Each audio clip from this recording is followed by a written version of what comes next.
국가 간의 관계는 개인 간의 관계처럼 평등하고 수평적이고 대등해야 되겠죠.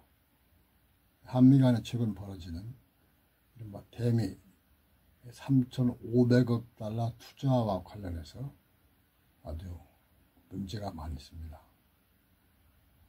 과연 이것이 국가 간에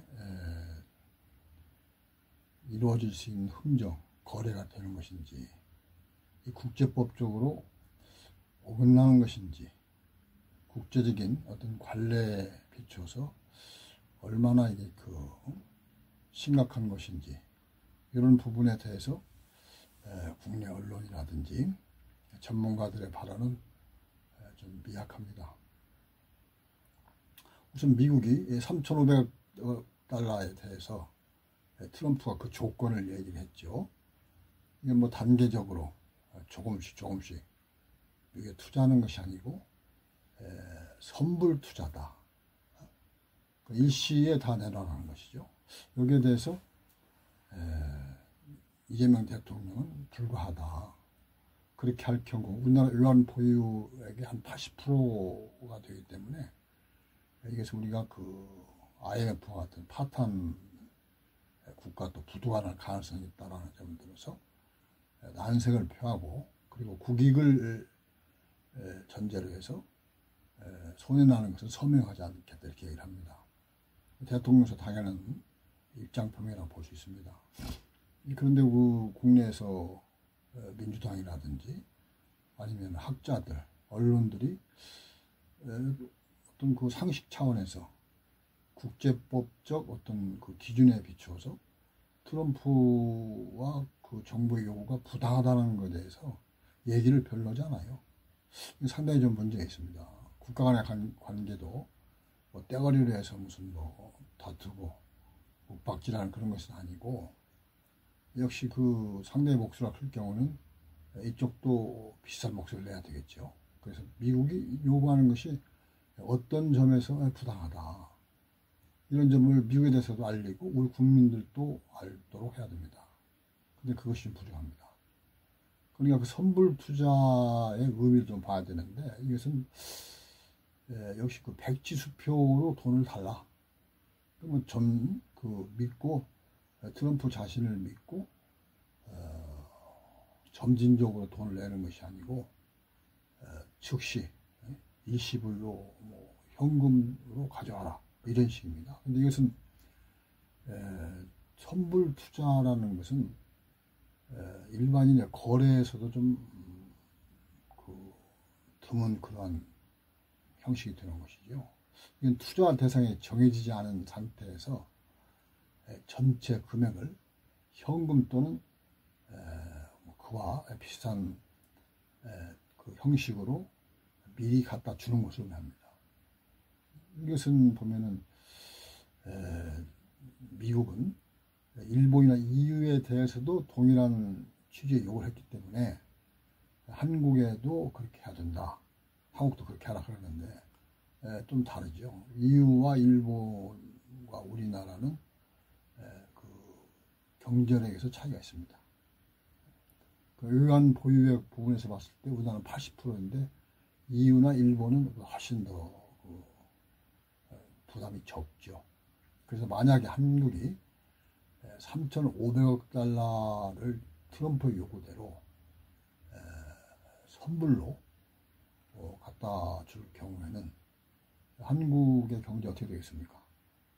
단기간에 대외 신뢰 하락, 환율 급등, 외환 위기 리스크가 발생할 것이라는 것이 웬만한 전문가도 다 얘기를 하고 있습니다.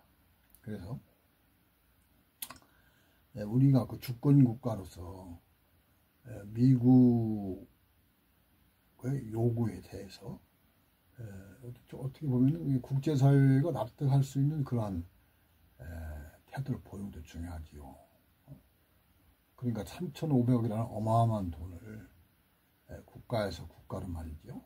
이전이 되는 것인데 투자 집행 방식이 어떤 것인가, 그런 것에 대해서 사전에 좀 명확히 투명하게 짚어야 되고, 그리고 수익이 발생했을 때 미국이 90%를 가져간다. 이건 말이 안 되는 것이죠. 돈은 우리가 내고 그 과실은 미국이 가져간다.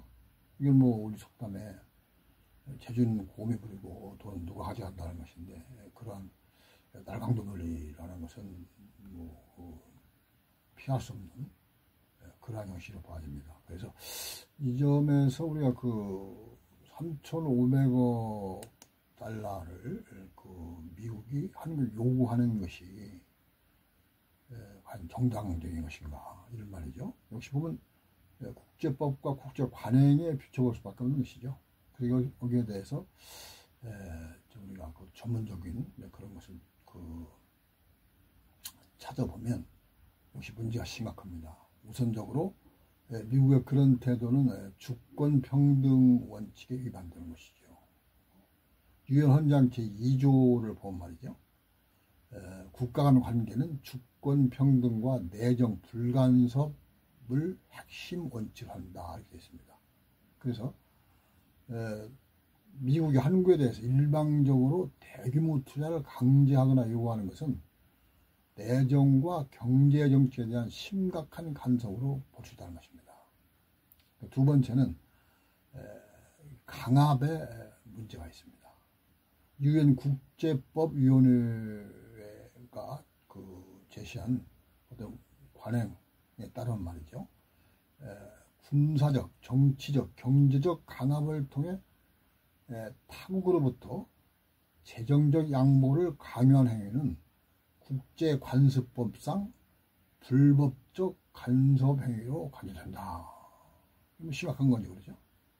그래서 미국이 한국에 대해서 동맹관계다, 즉 한미 동맹을 무기로 투자를 요구한다면 이는 정치적 강압에 의한 경제적 이익 추구로 해석되고 비난받을 수밖에 없다, 이런 문제가 있습니다. 그리고 조약 위반 가능성도 있죠. 한미 간에 많은 조약이 있습니다만 그동안 그 가운데 하나가 한미 상호 방위 조약이나 주한미군 주둔군 협정의 소파와 같은 기존 협정에는 한국이 미국에 일정 규모의 경제적 투자를 해야 한다는 의무 조항이 없습니다. 그럼 트럼프가 요구하는 게 근거 없다는 것이죠. 그래서 트럼프의 이런 요구는 조약상 권리 근거 없이 이루어진다는 조약 남용, 불법이라는 것이죠. 그러니까 이것은 보면 역시 깡패의 논리라고 좀 볼 수 있습니다. 힘을 가진 자가 약자에게 말이죠, 윽박질러서 부당 이득을 취한다는 것은 심각한 문제가 되는 것이죠. 그래서 보면은 역시 이제 국제 관행에도 이제 문제가 있는데, 역시 동맹이라는 것을 앞세워 가지고 상호 이익이 아니고 일방적 경제 이익을 취하겠다, 이런 말이죠. 이것도 그 정상적인 거래는 아니란 겁니다. 그리고 안보를 또 담보로 해가지고 경제적 양보를 요구하는 것도 비상식적이고 비정상적인 행위다. 동맹의 정당성을 손상시킨다, 그런 비난을 피할 수 없습니다. 그 다음에 경제외교 관행에서 벗어나는 것인데, 경제청에서는 투자 유치를 하는 형식이죠. 그래서 그 상대방에게 투자를 하면 이러이러한 그 이익이 가능하다, 반대급부가 가능하다 라는 걸로 해서 역시 그 상호 윈윈하는 말이죠. 그리고 모두에게 이익이 되는 그런 것으로 해야 되는데, 이것은 경제외교의 어떤 일반적인 기준에서 크게 벗어났다는 것을 볼 수 있습니다. 그래서 우리가 이제 그 지금 트럼프의 3,500억 달러 이 요구가 주권 평등 원칙과 내정 불간섭 원칙에 반하기 때문에 어떻게 할 것이냐, 이게 참 상당히 심각한 문제입니다. 미국은, 트럼프는 말이죠, 역시 그 수단과 방법을 가리지 않고 상대를 윽박지르는데, 뭐 예를 들어서 그렇죠. 우리가 3,500달러 미국에 투자 못하겠다, 그런다면 또 뭐 여러 가지 다른 방향에서 다른 형식으로 불이익을 주겠다. 무슨 뭐 또 다른 그 대미 수출품에 대해서 관세를 뭐 100% 매긴다든지 말이죠. 뭐 이런 식으로 한다. 또 무슨 수출 수입의 조건을 까다롭게 한다. 안보 문제에서 한국에 불이익을 주겠다. 뭐 이런 식으로 할 수 있는 것인데 이런 부분에서 지금 한국 정부 이재명 대통령이 대단히 큰 고민에 빠져 있는데 역시 어려울 때일수록 원칙입니다. 원칙이 가장 중요하죠. 그리고 또 국민을 바라보고 외교를 해야 되죠. 외국만 바라봤을 때는 역시 국민적인 신뢰라든지 지지를 상실하기 쉽습니다. 그래서 국내적으로 일단 국민과 함께 미국에 대처한다. 그러한 원칙을 가지고 주권자인 국민의 이익을 위해서 주권자인 국민이 역시 그 부당한 손해를 본다든지 어려운 입장에 처하지 않고 국제사회에서 모두가 윈윈할 수 있는 그런 합리적인 결론이 나오기를 희망하면서 오늘 여기까지 마치겠습니다. 감사합니다.